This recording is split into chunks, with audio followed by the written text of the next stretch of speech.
Attention, certaines images peuvent ne pas correspondre aux faits racontés, elles peuvent être utilisées à des fins d'illustration. En août 1990, l'Irak de Saddam Hussein envahit le Koweït, provoquant une crise internationale.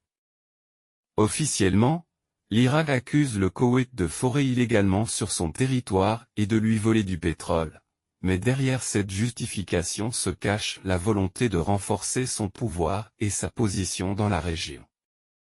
Cette invasion choque le monde et attire immédiatement l'attention des Nations Unies.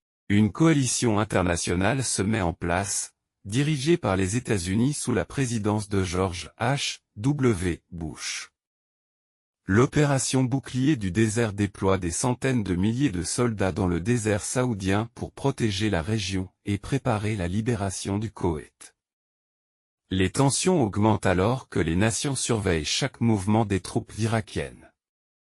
Le 17 janvier 1991 débute la campagne aérienne, appelée Tempête du désert. L'aviation de la coalition bombarde les infrastructures militaires irakiennes, tandis que le monde suit en direct ces images inédites à la télévision. Le 24 février, l'offensive terrestre libère rapidement le Koweït en seulement 100 heures.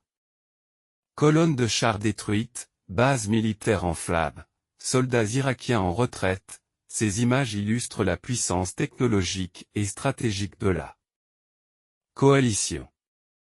Les pertes humaines sont importantes et la région reste fragilisée.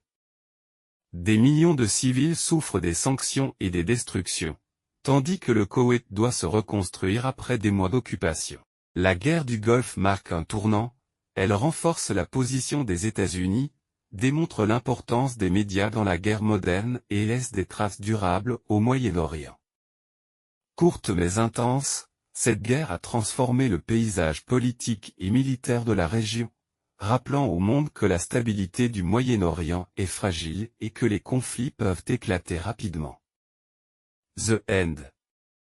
Abonne-toi STP.